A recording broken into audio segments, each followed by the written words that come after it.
Hello everyone, welcome to Zenith IAS. आइए चर्चा करते हैं भारत सरकार के द्वारा अल्पसंख्यक वर्गों के लिए चलाई जाने वाली सरकारी योजनाओं के बारे में।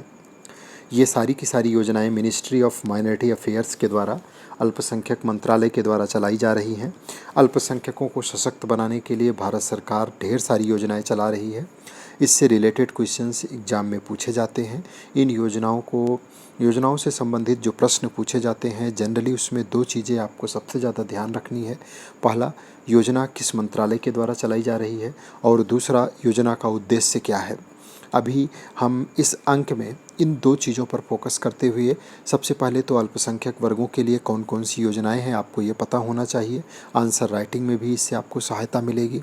आप अपनी बात भी इंटरव्यू में सशक्त तरीके से रख सकते हैं। प्रीलिम्स में अगर आपसे पूछता है कि निम्न में से कौन कौन सी योजनाएं अल्पसंख्यक मंत्रालय से या अल्पसंख्यकों से संबंधित हैं, तो आप उसे टिक कर सकते हैं। योजना का उद्देश्य क्या है, अगर मैचिंग कराने के लिए आता है या उसके साथ साथ आपसे डायरेक्टली क्वेश्चन उद्देश्य से रिलेटेड पूछता है, तो उसका भी आप बहुत ईजिली जवाब दे सकते हैं। तो आइए एक एक करके इन योजनाओं को डिस्कस करते हैं। सबसे पहली जो योजना अल्पसंख्यक मंत्रालय के द्वारा हमें समझनी है वो है जियो पारसी। उसके बाद पढ़ो परदेश, उस्ताद योजना, सीखो और कमाओ, हमारी धरोहर योजना, उड़ान स्कीम, नई उड़ान, नई मंजिल, नई रोशनी और नया सवेरा। ये सारी योजनाएं हैं जो अल्पसंख्यकों के लिए भारत सरकार के द्वारा चलाई जा रही है। जिसमें जियो पारसी योजना पारसी समुदाय की लगातार घट रही जनसंख्या में कमी को रोकने के लिए चलाई जा रही है, जियो पारसी योजना।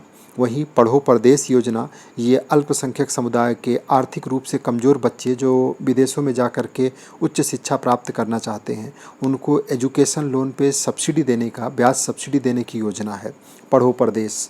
उस्ताद योजना, ये अल्पसंख्यक समुदाय के उन लोगों के लिए है जिनके पास अपने ट्रेडिशनल आर्ट एंड क्राफ्ट हैं, उनके डेवलपमेंट के लिए है।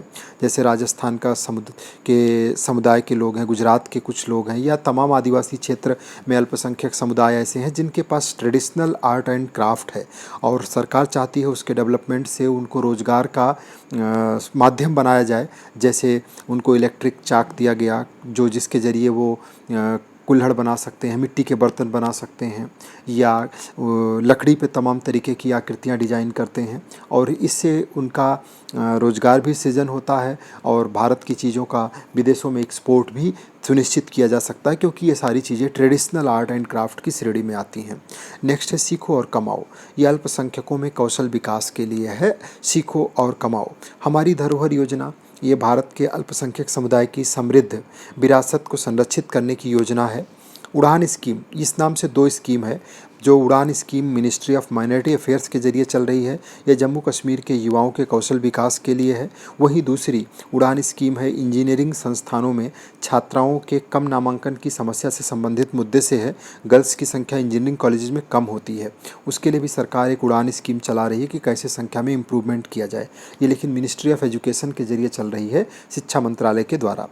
वहीं अगर नई उड़ान स्कीम की बात करें तो नई उड़ान स्कीम का मेन उद्देश्य है कि जो अल्पसंख्यक समुदाय के वो उम्मीदवार जिन्होंने यूपीएससी, स्टेट पीसीएस या फिर एसएससी की प्रीलिम्स परीक्षा पास कर लिया है, मेंस की तैयारी के लिए उनको फाइनेंशियल सपोर्ट देने की योजना है नई उड़ान। नई मंजिल है अल्पसंख्यक युवाओं के लिए रोजगार के अवसरों का सृजन करना, और अगर नया स्टार्टअप लगाना चाहते हैं, स्व उद्यम स्थापित करना चाहते हैं, तो उसके लिए उन्हें सहायता देना। नई रोशनी स्कीम, ये अल्पसंख्यक महिलाओं में नेतृत्व क्षमता के विकास के लिए चलाई जा रही है।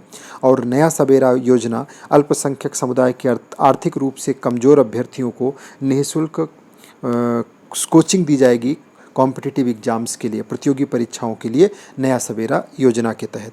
तो ये थी महत्वपूर्ण योजनाएं जो अल्पसंख्यक समुदाय को सशक्त करने के लिए, उन्हें मुख्य धारा में लाने के लिए भारत सरकार के द्वारा चलाई जा रही हैं।